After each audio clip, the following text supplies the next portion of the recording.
안녕하십니까. 반갑습니다. 반갑습니다. 네, 오늘은 시골 목사 서양 철학을 걷다 11번째 강의를 하도록 하겠습니다. 지난 시간에 아우구스티누스의 영혼 불멸 사상이라든가 또는 악의 문제, 신종론, 구원, 은총론 이런 이야기들을 중심으로 말씀을 드렸는데, 오늘은 아우구스티누스가 신에 대해서 어떤 생각을 가졌는가, 그리고 이 창조는 어떻게 이루어졌는가, 신을 믿을 때 과연 행복한가 하는 행복론에 대한 문제, 그리고 신궁론에 대한 문제까지 아우구스티누스의 또 다른 중요한 사상들을 여러분들에게 말씀해 드리도록 하겠습니다.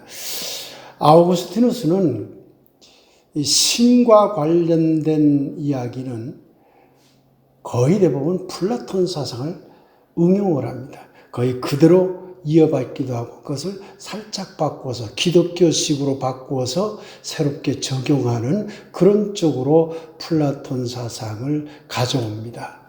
플라톤이 뭐라고 얘기했냐면, 이데아 세계, 영적인 것은 불변하고 그것이야말로 참 존재고 참 진리다. 참 진리는 불변하는 것이라고 봤거든요. 이 세상 현상계가 다 변화하잖아요. 생성되고 변화하고 소멸되는 그 과정을 거치지만 영혼은 불변한다. 변하지 않는다. 그렇기 때문에 그건 참이다 그랬어요. 그런데 그러한 이데아 중에서도 이데아, 최고의 이데아를 선의 이데아라고 그랬어요. 또는 최고선의 이데아 이렇게 이야기를 하지요. 그 선의 이데아가 무엇인가? 아우구스티누스의 입장에서는 바로 그 선의 이데아가 하나님, 신이었던 거죠. 플로티누스의 입장에서 말하는 일자가 아우구스티누스에게 있어서는 바로 하나님, 신이 됐던 것이죠. 그렇기 때문에 신은 영원하고 불멸하는 존재지요. 이 점에서 사실은 그 신은 완전한 실체로 인식이 되는 것이죠. 최고선의 이데아가 이데아 중에서도 이데아이기 때문에 완전한 실체잖아요. 플라톤의 입장에서. 아우구스티누스 입장에서도 마찬가지예요. 신이라고 하는 존재는 완전한 영적인 존재 중에서도 존재이기 때문에 그야말로 완전한 실체라고 보았던 것이죠. 그러니까 거의 같은 내용을 그대로 가져온 거예요. 자, 그럼 여기서 이런 생각을 해봅시다. 신이 그렇다면 우리 인간은 어떤가 하는 거죠. 인간은. 자, 플라톤의 입장으로 가봅시다. 인간은 영적인 부분이 있고 육체적인 부분이 있어요. 영적인 부분은 완전한 실체예요. 이데아적인 거니까. 그러나 육체적인 부분은 이데아의 모방이기 때문에 이건 그냥 가짜인 거예요. 가짜. 진짜처럼 보이지만 그 진짜처럼 보이는 것은 인간의 감각에 의해서 그렇게 착각하게 만드는 거기 때문에 그걸 억견이라고 그랬잖아요. 가짜라는 거예요. 근데 이것은 아우구스티누스의 입장에서 보면 살짝 비끄러져요. 어떻게 비끄러지냐면 인간은 영적인 부분은 완전한 실체, 육체적인 부분은 불완전한 실체예요. 이 두 가지가 합쳐졌다고 그렇게 아우구스티누스는 봅니다. 그런데 플라톤은 최고의 이데아의 빛을 다른 하위 구조의 이데아들이 받아서 반사해서 빛을 낸다고 봤어요. 이러한 이론이 아우구스티누스에 오면 어떻게 되느냐면 하나님의 빛을 발휘해. 그런데 인간의 영혼은 그 이데아적인 참 실제에 가까운 것이기 때문에 그 빛을 바라볼 수가 있어. 인간의 영혼은. 그러니까 그 빛을 찾아 나가는 거야. 빛을 향한다는 거예요. 그럼 누구를 향하는 걸까요? 신을 향하는 거죠. 플라톤의 입장에서는 이데아들이 다 저 빛을 받아서 반사하는데, 아우구스티누스 입장에서는 인간의 영혼들과 영적인 것들이 다 신을 향해서 쫓아갈 수 있는 여기에 작은 빛들이 숨겨져 있는 거죠. 이게 응용이 됐다는 것을 알 수가 있는 겁니다. 그래서 인간은 신을 찾아낼 수가 있고 신을 알아낼 수 있다. 왜? 인간 속에 영혼이 있기 때문에 그렇다. 완전한 실제의 한 부분을 인간이 갖고 있기 때문에 신을 찾아낼 수 있다. 이렇게 보기 시작한 겁니다. 인간이 영원할 수 있을까? 하나님이 이데아가 영원한 거다 말이에요. 그러면 신이 영원한 것으로 아우구스티누스가 대체했잖아요. 그럼 인간은 영원할 수 있을까? 이 질문을 던진 거죠. 아우구스티누스가. 영원할 수 있다고 본 거죠. 어떻게? 인간의 영혼을 신에게 투영할수록, 신을 계속 찾아나갈수록 인간도 신의 영원성에 참여할 수 있다. 이렇게 본 겁니다. 결국 하나님, 신적인 존재를 어떻게 생각했느냐 하는 문제는 거의 대부분 플라톤 사상을 가져와서 기독교적으로 적용했다는 것을 알 수가 있습니다. 이 이론에 따르면 인간이 이 세상에서 살아갈 때 어떻게 하면 행복해질 수 있을까라는 질문에 대한 답을 얻을 수가 있어요. 어떻게 하면 행복할까요? 여기에서 아우구스티누스의 행복론이 나옵니다. 이건 뭐냐면 스토아 학파나 그 당시에 스토아 학파나 에피쿠로스 학파들의 행복론은 마음의 평정, 아파데이아, 아타락시아 이러한 개념으로 마음의 평정을 이룰 때 행복해진다고 얘기를 했어요.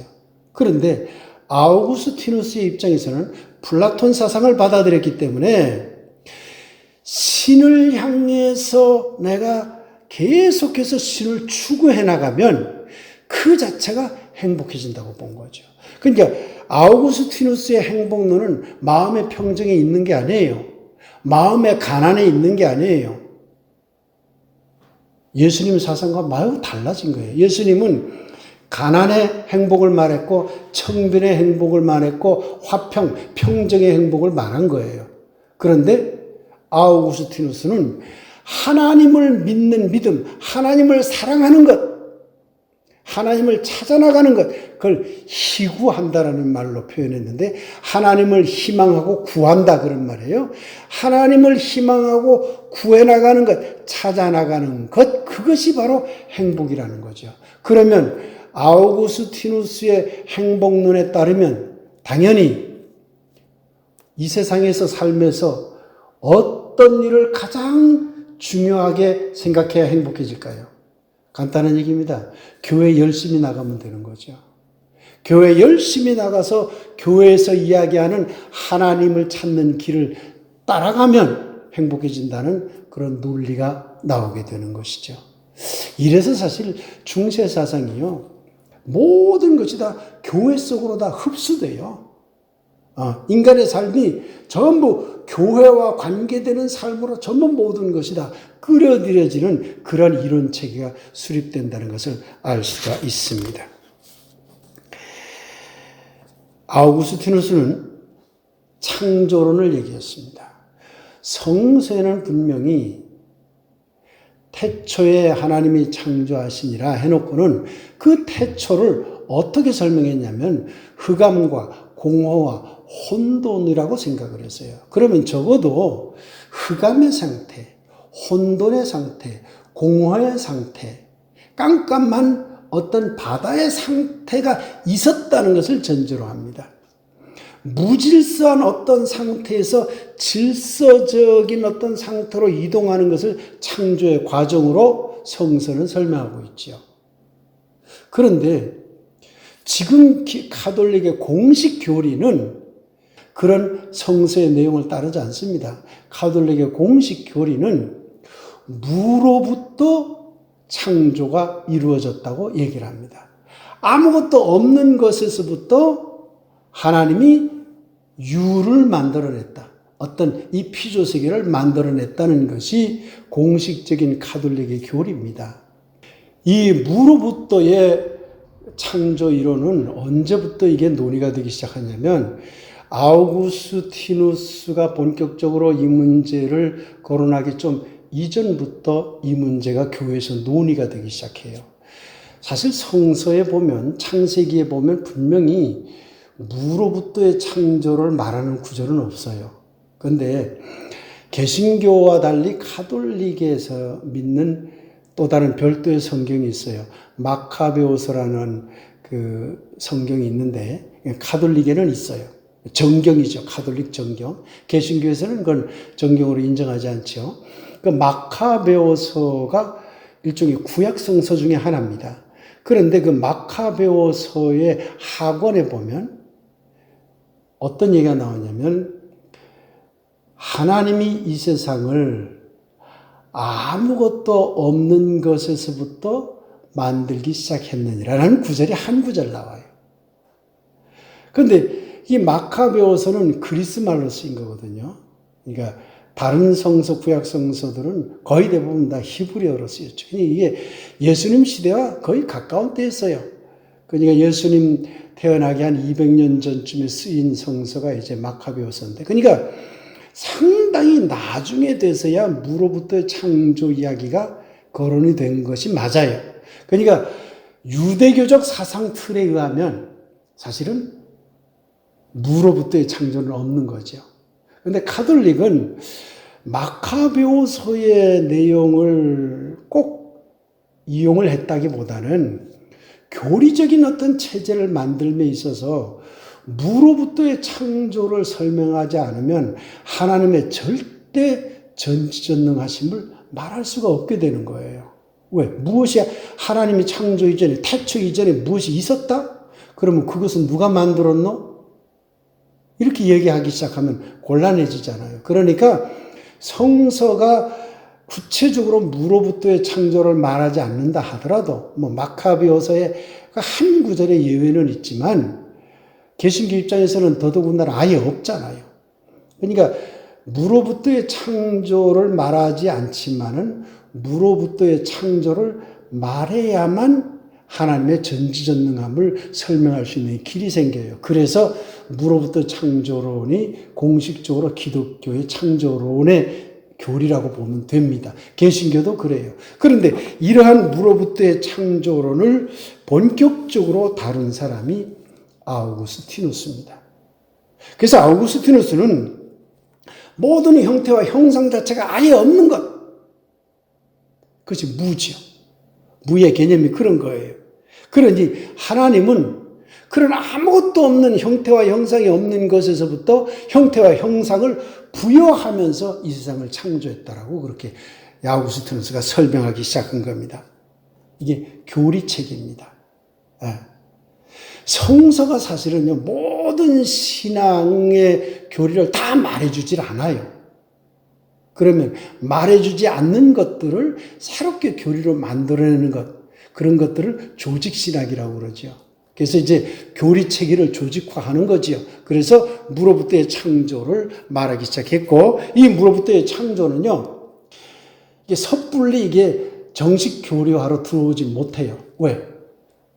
성서의 근거가 딱 분명하게 나타나면 그렇다라고 얘기를 하는데 태초의 창조 사건에 관해서는 그걸 말해주질 않으니까 교회가 섣불리 공식화 들어가지 못했죠. 한참 지나서 13세기, 그러니까 토마스 아퀴나스가 한창 활동할 때 중세 저 후기죠. 그때 가서야 가톨릭의 공식 교리로 이게 결정이 됩니다. 그 전까지는 대충 받아들였지만 공식화하지 못했죠. 그러다가 지금은 공식적인 교리가 이제 무로부터의 창조가 바로 가톨릭의 공식적인 교리가 된 것이죠. 아우구스티누스의 신론과 그리고 창조론과 관련된 이야기를 말씀드렸는데 이 이야기는 삼위일체론으로 다시 흡수가 됩니다. 이 삼위일체론이라고 하는 것이 중세 기독교 가톨릭 교회를 설명함에 있어서 가장 뜨거운 감자의 하나입니다. 설명하기도 되게 어렵고 또 설명을 했다 해도 제대로 이해가 안 되고 오늘날까지도 삼위일체는 갑론을박입니다. 그리고 삼위일체론을 따르는 기독교인도 있고 삼위일체론 자체를 거부하는 기독교 신자들도 있는 것이죠. 이 삼위일체론이 도대체 무엇인가? 이걸 설명하려면요, 매우 어려울 뿐더러 많은 시간을 필요로 합니다. 그래서 오늘 그것을 다 설명하기에는 저의 능력의 한계를 넘어서는 부분이기 때문에 그걸 다 설명하기는 어렵고, 먼저 예수님이 돌아가시고 난 이후에 그 1세기, 2세기, 3세기 중세로 들어가기 전까지의 삼위일체론이 어떻게 전개됐는지를 한번 말씀드리겠습니다. 이걸 말씀드리기 위해서는 니케아 공의회라는 게 굉장히 중요합니다. 니케아 공의회가 325년에 회의가 소집이 됐거든요. 니케아 공의회는 313년에 기독교가 공인이 됐잖아요. 공인이 되기 전부터 기독교는 여기저기서 이미 다양한 세력을 형성하고 있었어요. 특히 5개 지역에 중요한 지역이 있다고 지지난 강의에서 말씀드렸잖아요. 콘스탄티노폴, 예루살렘, 안디옥, 로마, 알렉산드리아. 그 외에 다른 여러 지역에서도 작은 교회들이 많이 있었을 거 아니겠습니까? 그런 다양한 교회 세력들이 형성이 되고 있는데 그들은 다 저마다 예수는 누구인가라는, 예수는 어떤 존재인가라는 물음을 던졌던 것이죠. 이게 갑론을박이 되고 있었는데 복잡해지는 과정에서 313년 기독교가 공인이 돼요. 콘스탄티누스 황제에 의해서. 근데 너무 이게 시끄럽거든, 교회가. 예수가 어떤 존재인가라는 문제를 가지고 너무 교회들이 시끄럽거든. 그러니까 회의를 소집을 해요. 누가? 콘스탄티누스 황제가. 니케아 공의회, 이게 교회 회의입니다. 교회 회의를 교황이 소집한 게 아니에요. 황제가 소집했어요. 황제가 소집해서 제발 의견을 통일시켜라. 어떤 의견 하나를 좀 만들어내라. 이렇게 된 거예요. 그렇기 때문에 니케아 공의회에서 어떤 의견 하나를 통일시켜요. 그러면 그 이전과 그 이후의 논의는 매우 달라지죠. 그래서 지금 그 이전의 논의를 먼저 좀 잠깐 살펴보고 니케아 공의회 때는 어떻게 이루어졌는지를 살펴보고, 그리고 그 이후에 태어난 아우구스티누스는 또한 자기가 생각하는 삼위일체론을 어떻게 이야기했는가, 이 이야기를 말씀해 드리겠습니다. 니케아 공의회 이전에, 특히 예수님이 돌아가시고 나서 초기에 1세기와 2세기 전반 이 초기 시대 때는요, 예수님을 신으로 믿질 않았어요. 예수님은 당연히 인간으로 봤죠. 하나님에게 종속된 피조물로 봤죠, 예수님을. 그걸 그냥 당연하게 생각을 했어요. 예수님은 하나님과 똑같다? 그것은 그 당시 사람으로서는 상상할 수 없는 생각이었어요. 이처럼 초대교회 이후에 많은 그 변증가들, 교회의 지도자들은 예수의 종속설, 하나님의 그 종속된 존재, 피조물로서의 인간임을 그냥 그렇게 인정하고 고백했지요. 그러다가 차츰 다른 생각들이 태어나기 시작했어요. 처음에 요한복음에 나타나는 태초에 말씀이 계시니라 해서 그 말씀이 육신이 되어 할 적에 말씀을 로고스, 즉 이 로고스를 예수로 보고 예수가 육신이 된 관계를 설명하는 과정에서 로고스는 이미 선제에 있었다. 하나님 때부터 그냥 있었다. 이렇게 생각하는 사상들이 차츰차츰 나오기 시작했죠.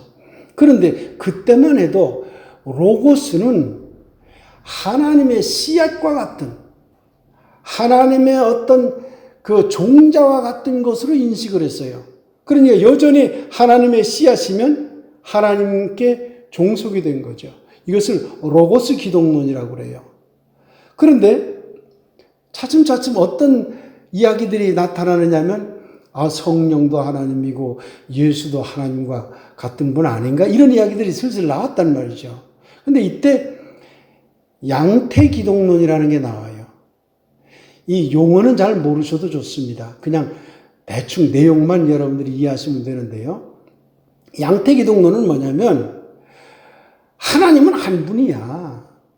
하나님이 어떻게 여러분이 여러 존재가 하나님일 수가 있어? 하나님은 한 분일 뿐이야. 그런데 어떨 때는 아버지 같은 모양으로 나타나기도 하고, 어떨 때는 아들 같은 모양으로 나타나기도 하고, 어떨 때는 성령 같은 모양으로 나타날 뿐이지 하나님은 한 분이지, 이렇게 보는 거예요. 그러니 어떤 면에서는 양태론적인 기독론에 의해서는 하나님은 꼭 삼위일 필요도 없겠지요. 다양한 모습으로도 나타날 수 있잖아요. 그러잖아요. 그러니까 이런 다양한 이야기들이 계속 이제 그 교부들이라든가 교회 지도자들 사이에서 설왕설래하고 있었어요. 그 중에 어떤 한 사람들은 어떻게 예수가 하나님이 될 수 있느냐. 교부들 중에서도 예수는 인간일 뿐이다. 그래서 이레니우스라든가 오리겐이라든가 터툴리안이라든가 이런 교부들은 하나님이 여러 형태로 나타날 수 있지만 기본적으로 하나님은 한 분이고 예수는 약간 종속된 어떤 형태인 존재로 그렇게 설명들을 했어요. 그게 더 우세했던 거죠. 그러나 그러지 않는 사람들도 있었죠. 그런데 예수는 인간일 뿐이다라고 주장한 아주 철저하게 그것을 주장한 사람이 누구냐면 아리우스라는 사람이 있었어요. 4세기 사람인데 이 아리우스는 철저하게 예수는 인간일 뿐이다. 예수를 하나님이라고 하는 건 그야말로 그건 이단 중에 이단이라고 아주 강력하게 비판했어요. 그러면서 그러니까 이제 예수는 인간이다라고 하는 주장하는 그런 교부들이 있는가 하면 예수는 하나님이지 않겠는가? 근데 이게 설명은 복잡해지잖아요. 하나님과 똑같다고 설명하려니 그것도 이상하고 뭐하고 해서 뭐 복잡한 여러 가지 이야기들을 여기서 해내는 거죠. 본질은 하나지만 위격은 셋이다. 그 위격이 모양이냐? 아, 모양은 아니고 다른 것이다. 그래서 설명이 너무 복잡해지는 것이죠. 이렇게 다양한 복잡한 이야기들이 오가는 중에 니케아 공회가 소집이 됩니다. 니케아 공회가 소집이 돼서 가만히 갑론을박하는 것을 들여다보니까 콘스탄티누스 황제 입장에서는 자기 정치 계산할 거 아니겠어요. 예수를 믿어야 되는데 예수를 믿어야 구원을 받는다고 하는데 예수의 가르침을 따라서 교회에 들어가잖아요. 그런데 인간으로서 예수를 믿고 교회에 들어가서 신앙생활하는 것과 예수가 신이라는 것과는 그 권위의 차이가 어마어마하게 생기는 것이죠. 그러니 아리우스파, 즉 예수는 인간일 뿐이다 라고 설명하는 쪽하고 아타나시우스파라고 하는 파가 있었는데 이쪽은 예수는 완전한 신이며 완전한 인간이다. 이 복잡한 설명은 생략하겠습니다. 그냥 간단하게 줄이겠습니다. 아리우스는 예수는 인간일 뿐이다. 단성론이라고 그래요. 아타나시우스라고 하는 그 파는 예수는 완전한 신이며 완전한 인간이다. 이걸 양성론이라고 그래요. 두 가지 성질을 동시에 갖고 있다는. 이게 대립을 한 거죠. 그런데 최종 결정은 양성론을 선택을 하게 됩니다. 예. 사실상 황제가 결정했다고 보면 돼요. 양성론을 선정을 해요. 정치적으로 해석하면 예수가 신이어야 황제가 권위가 서요. 그런 신을 믿어야 되니까. 인간을 믿으면 안 되잖아요. 그래서 사실상 니케아 공회의 결정은 황제가 결정한 거예요. 교황이 결정한 것도 아니고 황제가 소집했기 때문에. 그래서 삼위일체론이 거기에서 최초로 결정이 됩니다. 그런데 니케아 공회에서는 성령 문제까지 깊이 들어가지 못해요. 제1회 325년 니케아 공회 때는 그때는 이제 예수 문제에 집중했고 성령 문제는 좀 뒤에 가서 이제 또 보충이 됩니다만은 어쨌든 간 그래서 예수는 신이 돼 버리죠. 근데 이 이후에도 복잡하게 서로 치고받아요. 아리우스파는 끝까지 반발합니다. 끝까지 반발해서 서명도 거부해요. 그 신앙 고백문을 만들어요. 그게 니케아 신경이라고 하는 겁니다. 니케아 공의회 때 신앙 고백문을 만들거든요. 그것이 니케아 신경이라고 하는 것인데, 그것을 그때의 그 예수가 신이다라고 하는 그런 내용에 대한 서명을 이제 아리우스파는 거부하죠. 어쨌든 그 이후에 아타나시우스파하고 아리우스파의 이 갈등이 끊임없이 일어납니다만은 그건 뭐 역사적인 문제니까 조금 이제 생략을 하겠습니다. 이렇게 해가지고 아우구스티누스까지 이어집니다. 아우구스티누스에 와서 삼위일체론은 어느 정도 틀이 잡혀 있는 거예요, 이미. 왜냐하면은 하나님과 이제 예수와 성령이 하나의 하나님이라고 하는 것으로 본질은 하나다. 위격은 셋이다. 그 위격이 뭐냐? 이 해석은 분분하고 참 설명하기 어려워요. 차라리 모양이 셋이다 그러면은 그걸 양태론이라고 그러는데, 모양이 셋이다 그러면 도리어 설명하기 쉬운데 그것도 아니에요. 그러니까 설명이 복잡해지지만 그런 복잡한 것은 생략을 하고, 어쨌든 삼위일체론이 아우구스티누스까지 이어집니다. 그러면 아우구스티누스는 어떻게 설명을 하느냐? 아우구스티누스는 이렇게 설명을 합니다. 삼위라고 말하는 것은 신이 셋이 있다는 걸 말하는 게 아니다. 신은 한 분이다. 일체성이다. 신은 한 분이다. 삼위일체성, 일체 하나다라는 걸 강조해요. 그러니까 결국은 뭘까요? 예수님의 신성을 인정하는 게 되는 거죠. 아우구스티누스도. 그래야만 예수가 하나님과 동격이 되니까.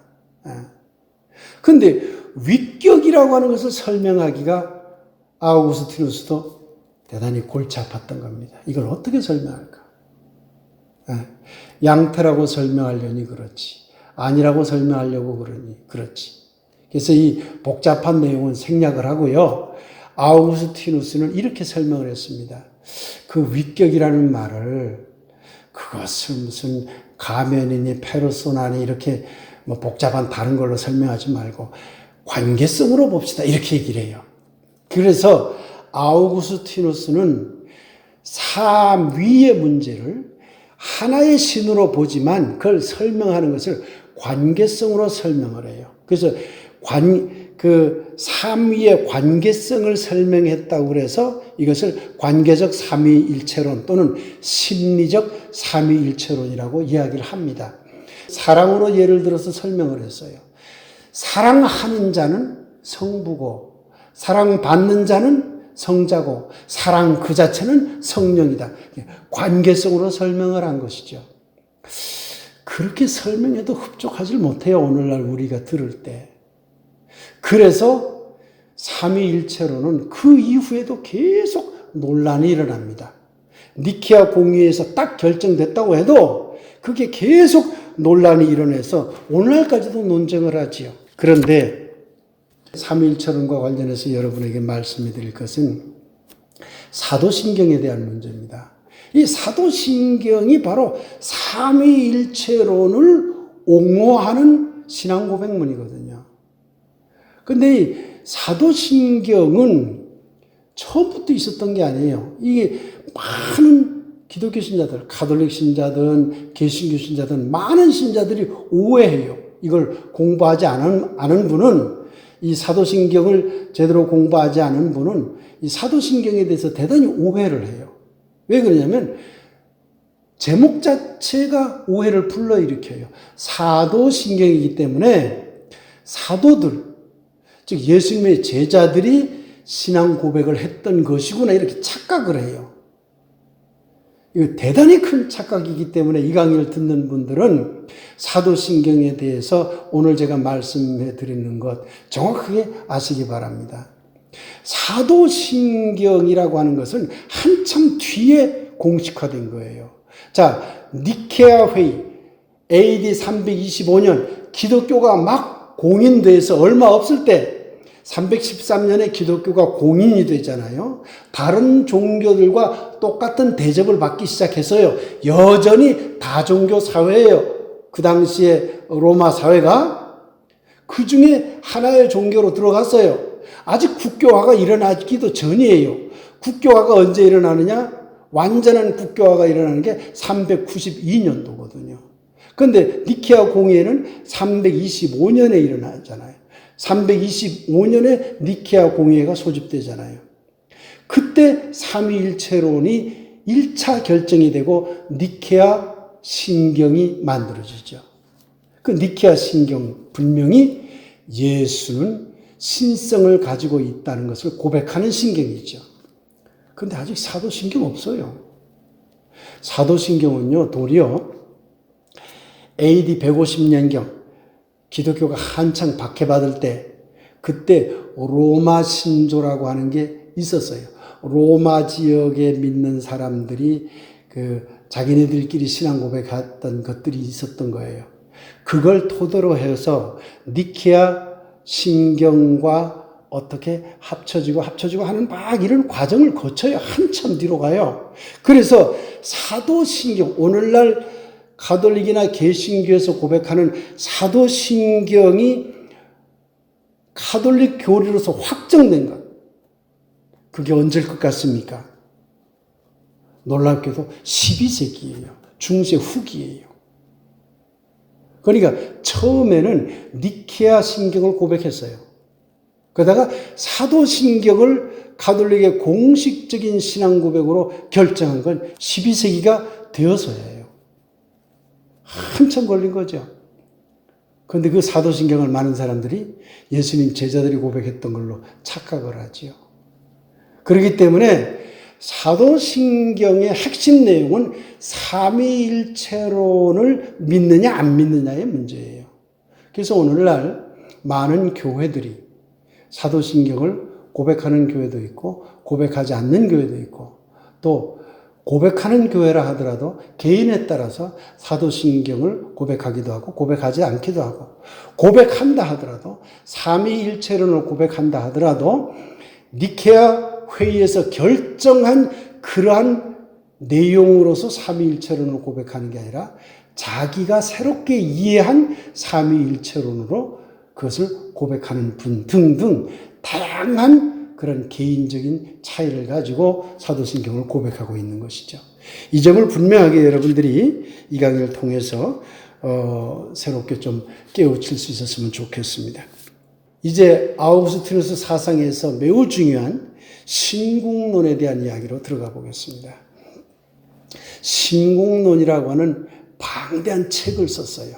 아우구스티누스 후기 작품이죠. 후기 작품이면서 가장 대표적인 작품이라고 보면 됩니다. 이 신국론이라고 하는 책이 얼마나 방대한 책이냐? 22권짜리예요. 어마어마하게 방대한 책이죠. 그러니까 아우구스티누스가 자기의 사상을 이 속에 아주 집대성했다고 보면 됩니다. 이 책을 쓴 게 5세기 때예요. 그런데 이 당시에 로마 제국은 게르만족의 침략, 노예제도도 점점 붕괴되어 가고 또 정치도 혼란스러워 가고 아주 로마가 점점 피폐해졌어요. 아우구스티누스의 입장에서 보면 땅의 나라, 인간의 나라가 피폐해져 가는 것이죠. 왜 로마가 점점 피폐해져 가고 몰락해 갈까? 그러고 얼마 없어서 망했잖아요. 서로마 제국이 망하는 거예요. 476년도에 망했으니까. 얼마 없어서 망한 거잖아요. 그러니까 그런 혼란스러운 시기에 이 책이 쓰인 거야. 그러니까 당연히 아우구스티누스는 질문을 던진 거죠. 왜 로마 제국이 이렇게 흔들릴까? 이 땅의 나라가 인간의 나라가 흔들릴까? 그건 인간의 나라인 이 로마 제국이 불의해서 그렇다. 정의롭지 못해서 그렇다는 거예요. 신국론 내용에 보면 해적과 알렉산더 대왕이 만나는 예화가 나옵니다. 알렉산더 대왕이 해적을 붙잡아요. 그래서 네 이놈, 내가 어떻게 그렇게 노략질을 하느냐? 이거 얼마나 큰 죄인 줄 아느냐 이렇게 이제 야단을 치죠. 그러니까 그 해적이 알렉산더 대왕에게 아주 대놓고 항의를 하죠. 대왕님 무슨 그런 섭섭한 말씀을 하십니까? 저는 대왕님으로부터 철저히 배운 겁니다. 대왕님이 엄청나게 많은 군사를 거느리고 엄청나게 많은 것을 가서 뺏어왔기 때문에 알렉산더 당신은 대왕이지만 나는 작은 부하를 데리고 작은 것을 빼앗았기 때문에 해적입니다. 아니, 대왕님이 나쁜 거예요? 제가 나쁜 거예요? 저는 대왕님을 본받아서입니다. 아우구스티누스가 이런 내용을 왜 삽입했을까? 그것은 인간의 나라인 이 거대한 제국들은 다 정의롭지 못하다, 다 강도 집단과 같다는 것을 지적하고자 한 것이죠. 신의 정의를 따르지 않는 국가는, 하나님의 정의를 따르지 않는 국가는 다 강도 집단과 같다는 것을 설명하기 위해서 이런 예화를 든 거죠. 그래서 아우구스티누스는 인간이 어떤 자기의 탐욕, 어떤 정치적인 탐욕, 물질적인 탐욕, 국가 영토적인 탐욕을 이루기 위한 이 나라는 로마가 생긴 이후 당시까지 정의롭게 나라가 다스려져 본 적이 없다. 다 불의한 국가였다. 이렇게 선언을 합니다. 그러면 정의로운 국가를 이루기 위해서는 어떻게 해야 되는가? 신의 명령, 예수 그리스도를 믿는 신앙의 그것을 따르는 국가, 신적인 국가죠. 예수 그리스도를 믿고 하나님의 명령을 따르는 국가만이 정의롭게 될 수밖에 없다. 인간의 생각을 가지고 나라를 꾸려나가면 항상 정의롭지 못하게 될 수밖에 없고, 예수 그리스도의 삶을 본받아서 교회가 이끄는 나라의 삶으로 들어오면 정의로운 국가를 만들 수 있다. 이렇게 아우구스티누스가 이야기를 꺼내기 시작합니다. 그래서 아우구스티누스는 인간의 실체를 지상적인 측면과 천상적인 측면으로 나누어요. 당연히 천상적인 측면은 영혼의 문제죠. 앞서 강의에서 말씀드렸죠. 영혼 불멸설에서 지상적인 측면은 육체적인 문제와 관련이 되죠. 영혼은 어떤 것이었죠? 아우구스티누스는 플라톤 이론을 받아들여서 영혼은 완전한 실체지요. 육체는 불완전한 실체죠. 그러니 불완전한 실체를 다스리는 나라는 완전한 정의를 이룰 수가 없다고 본 거예요. 완전한 정의를 이루는 국가는 완전한 실체를 다스리는 국가여야 된다는 거예요. 완전한 실체를 다스리는 국가는 영혼을 다스리는 국가니까 당연히 영혼의 문제를 다스리는 것은 교회죠. 그러니까 교회가 이 세상을 다스릴 때 그런 나라가 신국, 신의 나라, 신국이에요. 신의 나라고 그런 나라만이 정의롭게 되기 때문에 그런 나라를 이 땅에 실현해야 된다. 이렇게 본 거예요. 결국은 신의 나라와 인간의 나라로 구분했죠. 천상적인 문제, 지상적인 문제.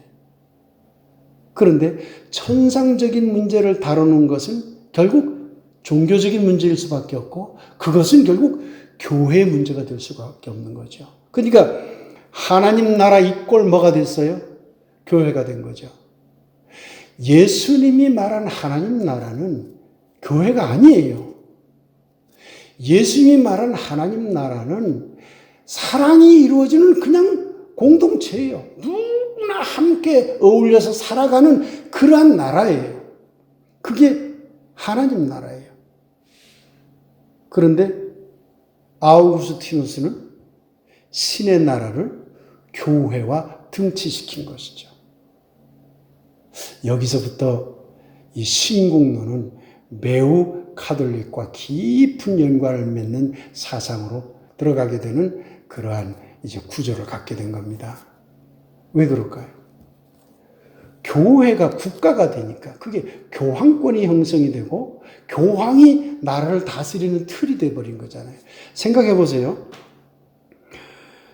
천상적인 측면을 다스리는 나라가 있고 지상적인 측면을 다스리는 나라가 있다고 하면 천상적인 측면은 완전한 실제들을 다스리는 나라예요.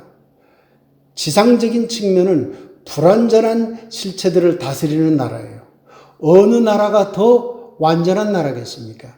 논리적으로 보면 당연히 천상적인 측면을 다스리는 나라죠. 그런데 인간에게 있어서 천상적인 측면과 지상적인 측면은 나눠지질 않아요. 내가 어디 밖으로 나간다, 이 강의를 한다 그러면 제가 지금 영혼과 육체가 여기 딱 나눠서 영혼이 말할 때, 육체가 말할 때 이렇게 구분돼서 여러분에게 말하나요? 아니잖아요. 분리가 안 돼요. 그러면 결국 천상적인 측면을 다스린다고 하는 것은 결국엔 무엇이 되어버릴까요? 지상적인 측면도 함께 다스리는 게 되어버려요. 그래서 점점 이런 이론들이 교회 속으로 들어가서 교황권이 강화되고 그 교황이 전체 유럽을 다스리는 참 이상한 역사가 서양 역사 속에는 만들어진 겁니다. 동양 역사 속에서는 그런 역사가 없지요. 종교권이 황제권을 능가해서 나라를 다스렸던 그런 역사가 동양사회에서는 거의 찾아볼 수 없지만 서양에서는 그것이 도리어 당당한 하나의 이론으로 자리 잡게 된 것이죠. 인간의 역사는 아우구스티누스에 의하면 신이 이 세상을 구원하는 역사예요. 신이 구원 계획에 의해서 이루어지는 역사가 바로 인간의 역사예요. 구원사라고 본 것이죠. 그러면 이 세상의 우리들의 삶은 역사를 이뤄나가는 과정인데 어떤 과정이 가장 바람직한 과정이 될까요? 아우구스티누스 입장에서 보면 신이 구원 역사에 참여하는 것이 가장 바람직한 역사잖아요. 그러면 신의 구원에 참여하는 길은 어디에 있죠? 교회에 있죠. 그러니까 당연히 카톨릭 교회 전부 믿어야 되는 것이고 교회에 다녀야 되는 것이죠. 그러니 여기서 당연히 아우구스티누스는 교회 이외에는 구원이 없다를 선언할 수밖에 없었던 것입니다. 교회 이외에 교회 밖에는 구원이 없다라는 이것이 또한 나중에 공식적인 가톨릭 교리로 선언이 됩니다만은 이때 아우구스티누스가 이런 주장을 했다고 해서 바로 가톨릭 교리로 정착되진 않아요. 그러나 아우구스티누스가 이런 주장을 함으로써 교회 밖에는 구원이 없다라는 공식 교리가 만들어질 수 있는 틀을 아우구스티누스가 만들었다고 보면 될 겁니다. 신국론에 나오는 또한 중요한 내용 중에 하나를 여러분에게 이제 소개해 드리겠습니다. 신국론은 일종의 정치 사상이거든요. 나라를 어떻게 다스릴 것인가. 그게 인간의 나라가 됐건 신의 나라가 됐건 간에 그 인간의 천상적인 측면을 다스리는 이른바 신국에 있어서도 정치적인 권위는 필요하다고 봤지요. 갈등이 일어나잖아요. 인간 사회가 여러 가지 갈등이 일어나잖아요. 그러면 그 갈등을 종식하기 위한, 갈등을 없애기 위한 어떤 권위가 필요하다고 봤어요. 그 정치적 권위죠. 이 어떤 권위가 인간의 나라, 즉 인간의 지상적인 측면만 다루는 그런 인간의 나라에만 필요한 게 아니라 인간이 천상적인 측면을 다루는 신의 나라, 즉 교회에서도 그런 정치적 권위가 필요하다고 봤어요. 이 정치적 권위는 당연히 지배와 복종이라는 틀 속에서 이루어진다고 봤어요. 그러니 당시의 로마 제국이 지배와 복종이잖아요. 제국이란 그런 거 아니겠어요? 지배자가 있고 복종자가 있는 거죠. 이 틀을 신의 나라에도 그대로 적용한 거죠. 그러니 지배자가 있고 복종자가 있어야 되는 거예요. 위계적이 될 수밖에 없죠. 나중에 교황이 모든 것을 지배하고 그 밑에 주교, 그 밑에 사제들, 그 밑에 평신도들이라고 하는 위계적인 질서가 딱 이루어지는 일종의 가톨릭의 신앙적 체계가 만들어진 것도 이 신국론의 영향이 크다고 보아야 됩니다. 더군다나 신공론에서 어떤 주장을 하느냐면, 자, 갈등을 종식시키려면 작은 집단 간의 갈등도 있겠지만 국가 간의 갈등도 있을 수가 있잖아요. 민족 간의 갈등도 있을 수가 있잖아요. 커다란 집단 간의 갈등도 있을 수 있잖아요. 그 갈등이 뭐로 나타나요? 이게 전쟁으로 나타날 수가 있잖아요. 그래서 평화를 깨는, 신의 나라의 평화를 깨는 그러한 갈등을 종식시키기 위해서는 전쟁도 필요하다고 봤어요. 전쟁의 당위성을 인정한 거죠. 그러면 전쟁의 당위성을 인정을 한다면 전쟁에서 사람을 죽이는 것, 사람을 부상시키는 것, 이것에 대한 면책이 있어야 되지 않겠어요? 살인하지 말라고 그랬는데 신공론에서는 그걸 면책시킵니다. 신의 나라의 평화를 이루기 위해서, 그 평화를 깨는, 갈등을 종식시키기 위해서 전쟁을 해야 한다면 그 전쟁에 있어서 일어나는 살인 행위는 면책을 받는다. 어떤 면에서는 굉장히 위험한 사상이잖아요. 이런 사상들이 암암리에 기독교 속으로 들어갔을 겁니다. 가톨릭 속으로. 그래서 가톨릭의 지배체제, 가톨릭의 평화체제, 가톨릭의 교회체제에 도전하는 자들에 대한 살인과 폭력을 정당화했을 가능성이 대단히 높습니다. 십자군 전쟁도 그렇고 마녀 사냥도 그렇고 많은 이단, 이교들에 대한 고문과 그 징벌들이 엄청나게 일어났잖아요.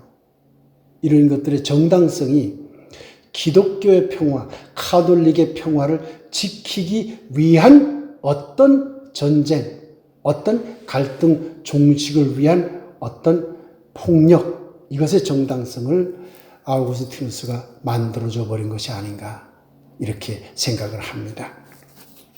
아우구스티누스는 기독교가 논리체계를 제대로 수립하지 못해서 허둥댈 때 이전에 이루어놨던 여러 가지 논리체계를 잘 융합해서 정말 체계적으로 기독교의 논리체계를 만들어줬거든요. 그러니까 기독교가 대단히 그 고등종교로서 발전할 수 있는 토대를 만들어줬어요, 사실은. 그러니까 긍정적인 측면도 대단히 큰 거죠. 더군다나 교회 체제를 안정시켜줬어요. 물론 이것을 교회 체제를 안정시켜줬다는 말은 뒤집어서 얘기하면 제국교회를 만드는 로마 당국과 함께 정치적 그런 힘을 가진 제국주의적인 교회를 만드는데 일조했다고 비판할 수도 있겠지만, 그러나 교회 체제를 상당히 안정시켜주는 그런 긍정적인 영향도 이제 미쳤다고 할 수 있겠지요. 또 한 가지, 다른 여러 가지 사상과의 융합의 길을 열어줬어요. 사실 다른 사상과의 융합을 하는 게 그렇게 쉽지 않아요, 기독교 체계가. 그런데 아우구스티누스는 과감하게 플라톤 사상을 끌어들이거든요. 그래가지고 융합시켜 나갔어요. 그러니까 나중에 나오는 사상가들은 또 다른 사상들을 다 융합시켜서 발전할 수 있는 굉장히 중요한 틀도 만들었죠. 물론 그 결과가 부정적인 것도 많이 있지만은 그러한 틀을 만들어줬다는 점에 대해서는 우리가 긍정할 수 있지 않을까 생각을 합니다. 아우구스티누스 사상이 후대에 미친 부정적인 영향도 만만치 않습니다. 우선 제가 생각할 때 교회와 세상을 나누었어요. 이원론이죠. 그러잖아요. 세상 나라, 교회 나라. 세상의 삶, 교회의 삶. 다 나눠버린 거잖아요. 영혼과 육체를 철저하게 나눠버렸잖아요. 창조와 피조를 또 철저하게 나눠버렸어요. 그러니까 교회 속에 플라톤식의 이원론이 매우 강하게 들어와 버린 겁니다. 플라톤이 철저한 이원론주의자잖아요. 영혼과 육체를 완전히 나눴잖아요. 그 영혼과 육체를 철저하게 나눈 것이 교회 속으로 철저하게 들어와서 그것이 결국은 교회와 세상을 나누는 것으로 다 작용을 해버려요. 그래서 이 이원론적인 이런 그 사상이 더 강화됐다는 점은 대단히 큰 그 부정적인 영향이라고 할 수가 있습니다. 교회만이 구원의 통로고 축복의 통로다. 교회만이 행복의 통로다. 교회만이 옳은 곳이다. 정의로운 곳이다. 이게 다 세상을 불의한 곳으로 본 거잖아요. 영혼만이 완전한 실체다. 그 육체는 죄가 되는 거예요. 불완전한 실체고. 원죄사상, 육체를 죄로 보잖아요. 그러니까 영혼은 선, 육체는 죄.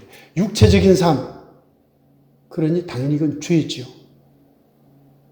성욕도 죄고, 여러 가지 물질욕도 죄고, 그것을 하나님이 주신 아름다운 본성으로 생각하면서 절제를 어떻게 할 것이냐라는 관점으로 이해해야 되는데, 그걸 아예 죄로 선언해버린 거잖아요. 그러니 이런 이원론이라고 하는 것이 얼마나 예수의 사상과는 거리가 먼가. 예수는 성적인 문제에 대해서 이렇게 대놓고 설명한 구절이 없습니다만은 물질과 관련해서라든가 또는 세상의 삶과 관련해서는 굉장히 자세한 이야기를 해놨어요. 세상 속으로 들어가라고 그랬거든요. 교회를 만들어서 세상과 분리하라고 예수님이 가르쳐 본 적이 없어요. 도리어 세상 속으로 가는 것이 예수님의 사상이에요. 저작거리로 갔잖아요. 그 당시에 예수님 당시에 성전 중심, 사두개파라든가 율법 중심, 어떤 틀 속으로 들어와서 그 속에서 신앙생활하는 걸 거부했잖아요. 도리어 세상에 나가서 세상 삶 속에서 함께 어울려서 살아가는 운동을 했던 건데 중세로 들어오니까 아우구스티누스 사상으로 들어오니까 세상 삶은 중요한 게 아니야. 교회 속으로 들어와야 구원받아. 그러니까 모든 것이 교회로 집중되도록 만들어버린. 그래서 결국은요. 모든 이원론은 이론론적 이원론으로 귀결이 돼요. 세상 교회 나누면 교회가 우월적인 지위를 얻게 되면 세상은 끌려가서 흡수된다니까요. 영혼과 육체 나누면 영혼이 완전한 실체면 육체는 끌려간다니까요. 이론화가 돼버려요. 그러니까 교회가 세상을 좌지우지하는 그런 시대가 된 거죠. 신론에 대한 이해도 예수님의 생각과는 좀 달라요. 최고의 이데아. 그러면은요, 최고의 하나님, 이렇게 생각을 하면요, 초월자 하나님이에요. 우리 피조물인 인간과는 완전히 구별이 되는 하나님이에요. 예수님은 그걸 도리어 싫어했거든요. 내재된 하나님, 우리 속에 있는 아버지 같은 하나님을 강조했거든요. 그런데 아우구스티누스의 어떤 신학 사상에 의하면 플라톤 사상을 받아들인 거기 때문에 완전히 초월자 하나님이에요. 저기 계신 거룩하신 분, 우리가 상대할 수 없는 완전자 하나님이 되어버린 것이죠. 예수님은 도리어 우리 속에 들어와 있는 아버지 같은 사랑의 하나님인데 중세사회는 분리된 하나님이 되어버린 것입니다. 삼위일체로는 아우구스티누스만의 문제는 아닙니다만은 이것은 예수를 신격화한 이론입니다. 이것을 믿느냐 믿지 않느냐 하는 것은 제가 여러분들에게 강요할 수 있는 성질의 것이 아닙니다. 다만 초대교회 이후에 사람들은 예수를 신격화하지는 않았다. 근데 그것이 점차 중세교회로 가면서 예수를 신격화하는 쪽으로 종교가 바뀌었다. 이렇게 이해하시면 될 것 같습니다. 원죄사상과 은총론도 이게 오늘날 참 받아들이기 어려운 그런 사상이죠. 우리 모두가 원죄를 갖고 있다면 다 죄인이기 때문에 우린 다 그 고통 속에 있어야 되고 죄성 속에 있어야 되니까 허우적대야 되는 삶을 살아야 되는 것이죠. 사실 여기에 삶은 이 삶 자체가 행복한 삶이 될 수가 없어요. 기독교적 사상에 의하면, 아우구스티누스적인 사상에 의하면 여기에서 삶은 그 삶 자체가 고통이어야 되고 죄인으로서의 삶이에요. 그러니까 행복을 누리면 안 되는 거죠. 그렇잖아요. 죄인은 고통을 받는 것이니까. 그래서 죽은 다음 내세에 가서만 행복을 누린다는 그러한 신앙체계가 아주 강력하게 대두돼 버린 겁니다. 나중에 가면 알게 되겠습니다만은 니체가 이런 점을 가지고 중세 기독교 그리고 근대 기독교를 엄청나게 비판했거든요. 완전히 인간들을 완전히 죄인으로 몰아세워서 오로지 저 천당 갈 궁리만 하도록 하는 그런 교회가 무슨 진정한 기독교냐, 진정한 종교냐고 그렇게 강력하게 비판했던 것이죠. 앞서 말씀드렸듯이 신국론이라고 하는 이 정치 사상의 역량은 막강했습니다. 교회의 우월권을 주장한 사상이 되어버렸고, 그리고 지배와 복종이라는 종교 체제를 만드는 데도 아주 중요한 영향을 미쳐버렸고, 정의로운 전쟁에 대한 면죄부도 줘버렸고, 그래서 아우구스티누스가 그 당시에 모든 이론들을 잘 융합한 위대한 사상가라고 하더라도 오늘날 21세기의 기독교적 입장에서 봤을 때는 비판해야 될 점이 너무나 많다라는 것을 알아낼 수가 있습니다.